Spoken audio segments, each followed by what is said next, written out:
Oi, gente, sejam bem-vindos a mais uma edição do nosso Questão de Ordem. Hoje o nosso convidado é o meteorologista Francisco de Assis, que trabalhou 39 anos, já aposentado do INMET, e é o nosso consultor aqui para as questões de clima e tempo. Francisco, obrigado por ter aceito o convite. Ok, Valtênio, obrigado a você e agradeço a todos vocês também por esse convite. Bom, você sabe que a meteorologia hoje é uma ciência cada vez mais necessária para o meio rural, para a produção. Num país que passa por grandes problemas climáticos, surpresas, principalmente no Rio Grande do Sul, qual a importância da meteorologia para a produção agrícola do Brasil? Exatamente, viu, Valtênio? A meteorologia hoje, o clima, ele está importando todas as atividades da vida humana, especificamente mais para a agricultura, né? Você vê que o aumento da produção agrícola no Brasil dá-se o fato exatamente devido à eficiência da previsão do tempo, que tem melhorado muito aí nas últimas 2 décadas, mais ou menos, tem melhorado muito no Brasil, né? E também no mundo como um todo, né? E isso também dá-se o fato, por que melhorou tanto? Devido aos novos modelos de previsão de tempo, modelos mais eficientes, e também da rápida informação. A rapidez da informação também melhorou muito, né? É tanto, por exemplo, se ocorre um temporal hoje numa localidade, vento forte, etc., na mesma hora a gente sabe o que aconteceu. Se a gente volta 30 anos atrás, levaria uma semana para saber o que aconteceu naquela região. Mas por que ainda há muitas perdas, como no Sul? Isso é uma boa pergunta. Por que ainda ocorre tantas perdas assim Por causa do tempo? Do lado da agricultura, em relação ao tempo? Porque as previsões climáticas de 3 meses, 4 meses, 5 meses pela frente, ainda tem um certo erro, né? Ela não é uma previsão, vamos dizer assim, de 90% de acerto com uma previsão do tempo. Existe diferença entre previsão do tempo e previsão climática. Qual é? Então, por exemplo, você diz, como é que vai ficar o tempo domingo? Aí eu digo, o tempo domingo aqui em Brasília vai ser nublado, com pancada de chuvas, etc., correndo mais chuva de manhã, à tarde e à noite. Isso é previsão do tempo? Isso é previsão do tempo. Aí se você diz, como é que vai ficar o tempo no dia 30 de março? Quem fala? Nesse verão? Ou algum dia do verão mais prolongado, né? Quem falar isso está falando besteira.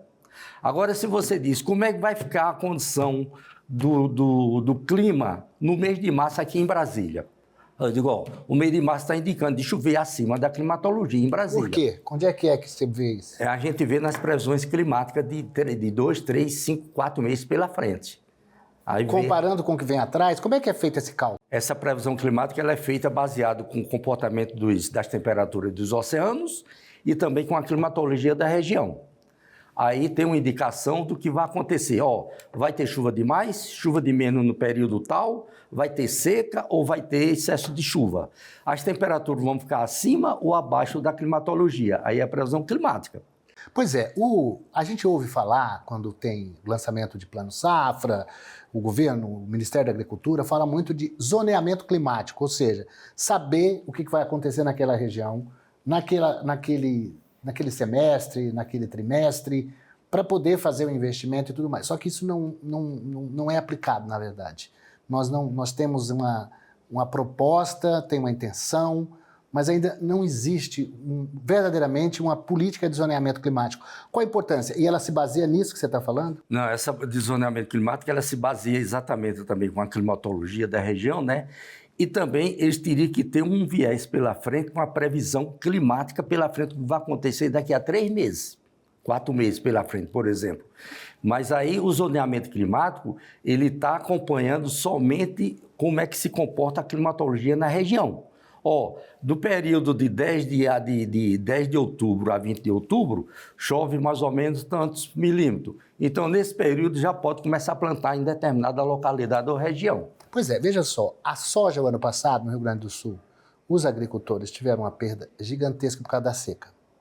Se houvesse verdadeiramente a aplicação do conhecimento, do zoneamento climático, não era para dizer para o produtor, olha, você não pode plantar soja nesse mês. Não devia ser uma ordem? Porque sim. Isso é recurso público, exato, isso tem a ver com seguro que vai pagar depois. Como é que organiza isso? Exatamente, porque o zoneamento climático, ele não diz a previsão pela frente, a previsão climática pela frente. Isso aí é uma boa pergunta, né? O zoneamento climático, realmente, para ele ter uma eficiência melhor, né? Ele já deve estar estudando sobre isso, a turma da Embrapa, ele realmente tem que levar em consideração a previsão pela frente que vai acontecer. Se o zoneamento diz, planta do dia 10 de outubro a 20 de outubro, que é o mais recomendável. Mas se ele tem uma previsão que vai ter seca no mês de outubro, ele teria que dizer, esse ano não planta não, porque a previsão não está indicando boas condições de chuva. Assim como tem o vazio sanitário, que é obrigado a obedecer. Exatamente, se você desobedece, inclusive é multado. No vazio sanitário, você fala, você não pode plantar soja no período X a X, é bem definido. Exato. No zoneamento climático, essa coisa não está muito clara, porque ele devia falar, você não pode plantar soja, milho, ou sei lá, trigo, nesse período, porque nós estamos prevendo seca, ou você não vai poder colher, porque vai ter chuva nesse período. Exatamente. Teria que levar em consideração a previsão. E segundo ponto também, o zoneamento climático, ele tem sofrido aí nos últimos anos, né, devido exatamente a essa alta variabilidade climática que vem ocorrendo no Brasil, especialmente mais, por exemplo, no Rio Grande do Sul, né, que vem sofrendo aí dos últimos 5, 6 anos, e o zoneamento climático não tem acompanhado essa variabilidade, né, não acompanha. Então, é necessário que se tenha um novo estudo da região sobre o zoneamento climático. Mas alguma coisa tem sido feita no sentido de ajudar, e a ciência, a meteorologia, tem ajudado o produtor rural, aqueles que têm mais recursos, ou as empresas que têm sistemas de previsão do tempo. Exato. Como é que funciona isso? Então, tem muitas empresas particulares, né, muitas empresas privadas, Valteno, que eles pegam os modelos de previsão do tempo do Centro Europeu e dos Estados Unidos, são os melhores modelos de previsão de tempo que existem no globo, na Terra, né? Esses dois. Eles pegam isso, eles geram as previsões e aí vão trabalhar, pega certos, aqueles que têm mais recursos, né? Pega os grandes fazendeiros, aí os grandes fazendeiros fazem um contrato com eles, eles fornecem aquela informação para dentro da fazenda constantemente. E aí tem uma eficiência boa para o lado do fazendeiro, né? Mas o fazendeiro tem que instalar na fazenda os equipamentos para que isso seja acurado e preciso. Então, por exemplo, tem fazendas aí, tem a fazenda amigo meu aí que ele tem medições dentro da fazenda dele, 10 locais de medições de temperatura e de precipitação dentro da fazenda, né? Por exemplo, o cara tem uma fazenda de 10 quilômetros, uma área de 10 quilômetros de plantio. Dentro dos 10 quilômetros de plantio, ele vai ter uma chuva, por exemplo, choveu 50 milímetros, uma área pode ter chovido 50, mas ele desloca 3, 5 quilômetros de distância, dentro do mesmo plantio, não choveu nada. Aí o que vai acontecer? No decorrer do tempo, ele vai ter uma área que desenvolveu bem a cultura, né? E outra área desenvolveu menos. Aqui ele vai ter uma produção de 80 sacas por hectare, no outra área ele pode ter uma produção de 40, 50 sacas por hectare. Quando ele sabe disso, o que ele faz? Ele planta, atrasa o plantio aqui, joga para lá. O que é possível fazer quando chove numa área e não chove em outra na fazenda? De que forma que eu posso usar essa informação para não ter prejuízo? Aí ele tem que partir para outras situações, né? Ele tem que trabalhar lá o manejo de solo, outras coisas que é recomendáveis, né?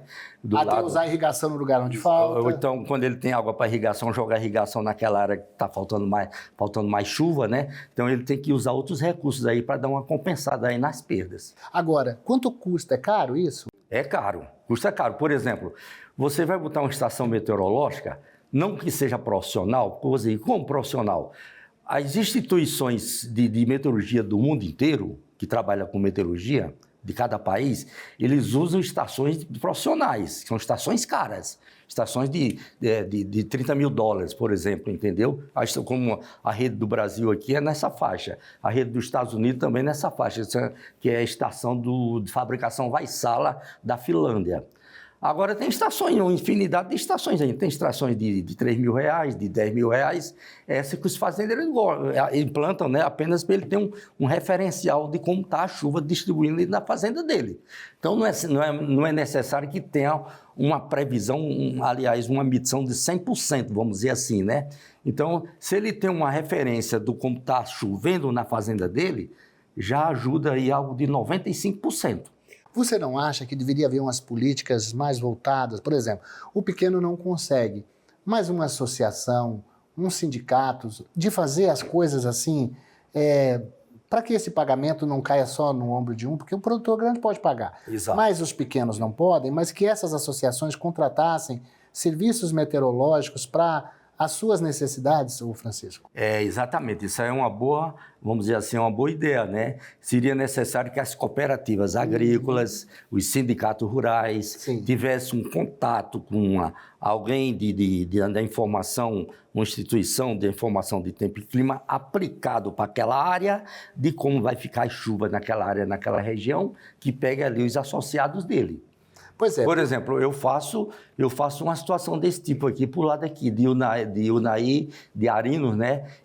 Com o pessoal da cooperativa agrícola de Unai, e faço também com um fazendeiro que tem várias fazendas aqui nessa região. Eu informo todo dia para ele quanto deve chover dentro da área da fazenda dele. Porque isso dá uma segurança. Dá mais segurança. Porque se você, como a gente tem visto no Brasil, perdas que provocam, inclusive, o endividamento rural. Exato. Que é uma coisa terrível. Mas voltando a essa coisa da previsão do tempo dentro das fazendas, você, um dia desses, mostrou para a gente a quantidade de água, de milímetros de chuva necessário para cada uma das culturas. Exato. Né? Foi exatamente, eu lembro disso aí. E você poderia até repetir a soja, que é a nossa principal commodity. A soja necessita, no enchimento de grão, algo de 120 milímetros, né, em 15 dias. Dá quanto por dia? Algo de mais ou menos, algo de 15 dias, algo 7 por aí. 7 milímetros por dia, mais ou menos, certo? O milho necessita também quase nessa faixa. Mas uns 6, um pouquinho menos, né? De 100 milímetros, quase chegando a 110 milímetros também, o milho, né? Aí você vê. Então, por exemplo, se vai começar um enchimento de grão numa determinada área de soja, e dá um tal de um veranico, vai ocorrer um veranico de 15 dias, a gente diz, os próximos dias aí não vai ter chuva, 10 dias pela frente sem chuva. Aí imagina o que pode acontecer com a soja, né? Se o cara tem certa água para irrigação, ele dá uma amenizada lá, joga uma água para irrigação, ameniza bem a situação, a perda, né? Agora em 15 dias, aí vai dar um verano de 15 dias, aí vai ter uma perda grande da soja. Agora, se durante esses 15 dias dá uma chuva de 30 milímetros, uma semana, daqui uma semana chove 30 milímetros, dá uma boa amenizada, porque já deixa o solo mais úmido, né? Passa mais uma semana sem chuva, então ele não vai ter uma perda grande, como poderia ter uma perda de 15 dias seguidos sem chuva, né? Então, é a meteorologia associada à agronomia. Exato. Que ajuda a dizer qual é a necessidade de água que uma planta precisa para se desenvolver nas suas várias fases, e a meteorologia entra dizendo quanto que choveu, quanto. E, aliás, vamos deixar aqui claro para quem está nos assistindo o que é, por exemplo, uma chuva de 100 milímetros, que a gente fala muito. Exatamente. O que significa dizer? Quando chove 1 milímetro, significa dizer que foi despejado 1 litro de água em 1 metro quadrado. 1 metro quadrado, né? Se chove 100 milímetros, foi despejado 100 litros de água em 1 metro quadrado. Agora imagine uma cobertura de uma casa de 100 metros quadrados, que normalmente tem, né? Aí chove 100 milímetros, que significa dizer que foi despejado ali 10 mil metros, 10 mil litros de água em cima daquela casa. 10 mil litros. Então, veja se fosse aproveitar essa água, como você aproveitaria água pra caramba, né? Nós vamos para o intervalo, eu volto aqui conversando com o Francisco de Assis, nosso meteorologista, que trabalhou no IMET, meteorologista aposentado do IMET, e a gente vai falar um pouquinho sobre como é que o Brasil está em relação ao mundo e como que a meteorologia se desenvolveu ao longo dos tempos, né? É um instantinho só para a gente voltar.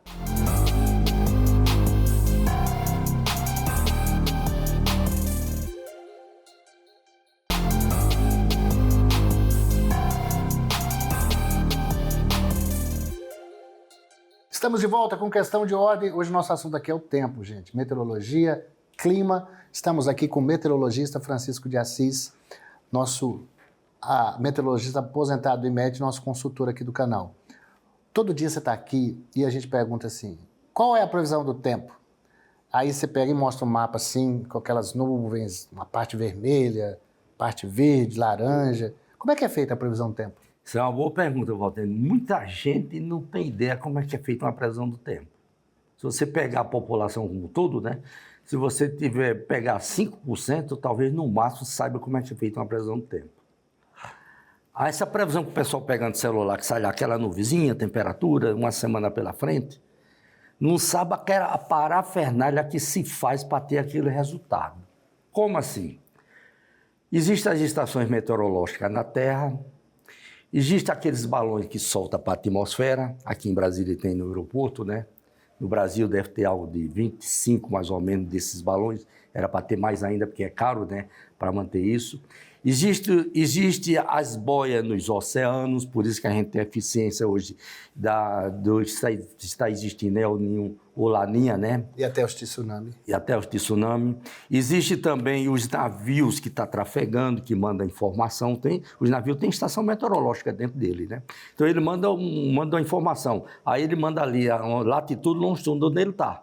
Aí, quando aquela informação vem, diz, naquele local do oceano, latitude, longitude, estava tanta temperatura, tinha chuva, não tinha, direção, velocidade do vento, umidade, etc. Existe também os aviões que estão trafegando, que mandam muita informação da direção, velocidade do vento, a umidade onde ele está, no nível que ele voa, e a temperatura também no nível que ele voa. Toda essa parafernália... Além dos satélites. Além dos satélites, sim. Ainda tem os satélites que mandam informação também. Todas essas informações, essa parafernália todinha, imagina toda essa informação na Terra, aí chega no centro de previsão do tempo. Chega, por exemplo, lá no centro, no INMET. Chega no INMET. Chega lá no centro dos Estados Unidos, chega no centro do Japão, chega no centro da Europa, chega na França, chega na Rússia, chega em todos os locais, na Austrália. Aí eles vão gerar Vai para os computadores. Vai para o computador, né? Supercomputador. Aí o supercomputador vai dizer, epa... Junta todas essas informações. Eu vou juntar tudo aqui, agora eu vou saber quem é quem. Aí diz, é chamado no modelo assimilação de dados. Assimilar.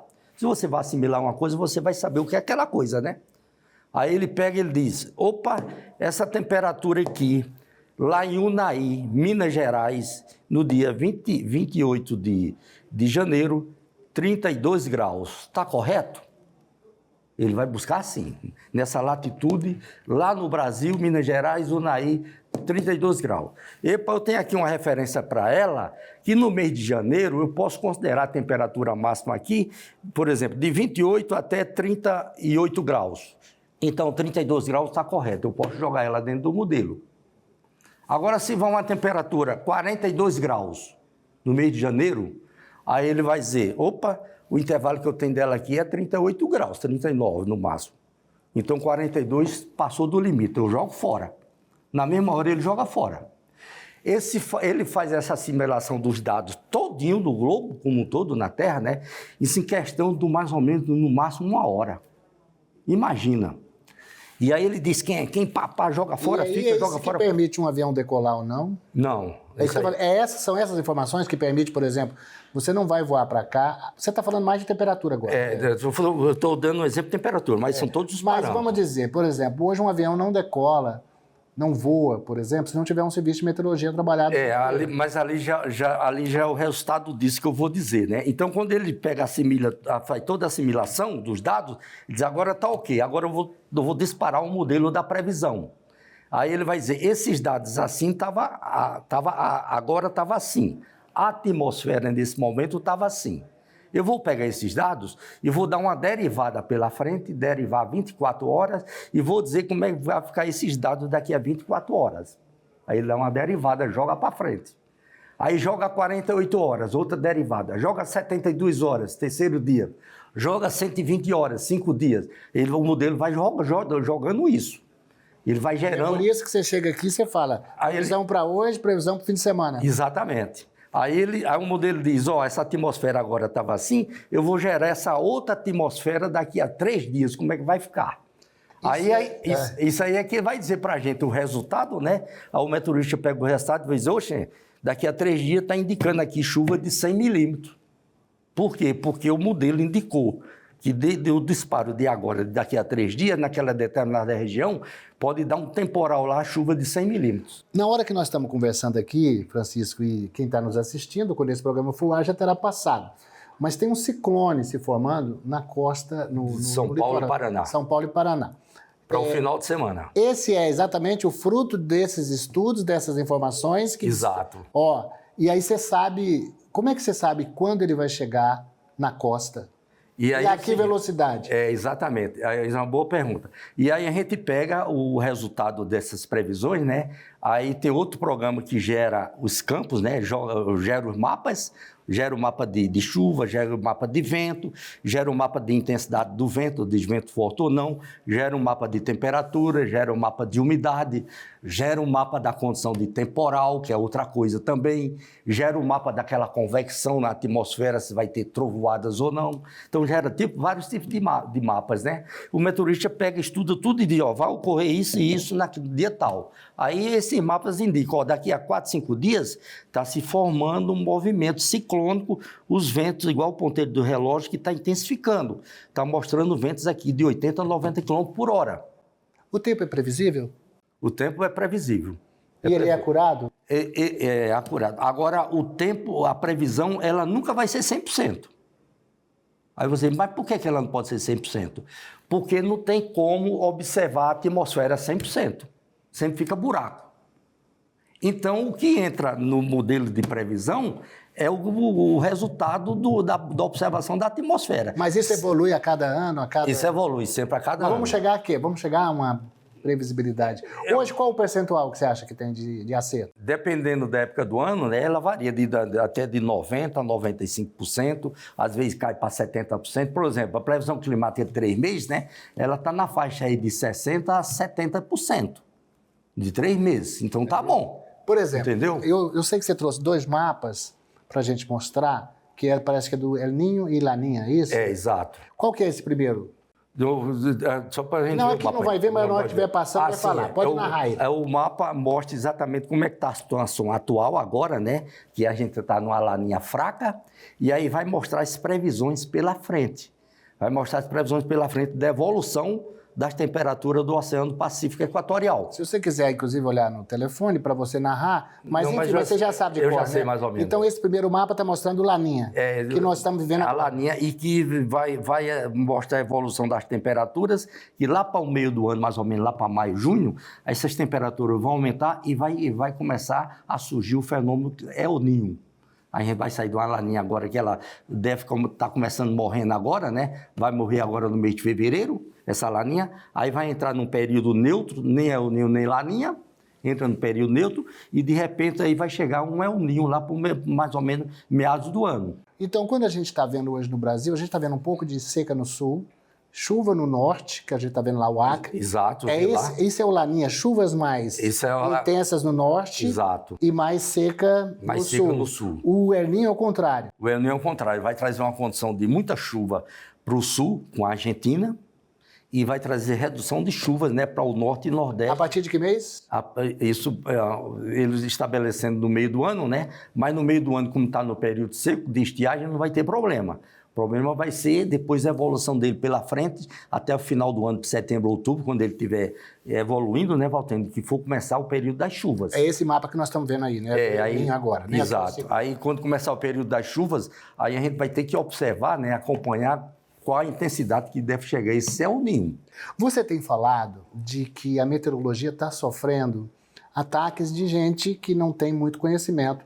Não é, eu diria, um ataque, mas assim, a população...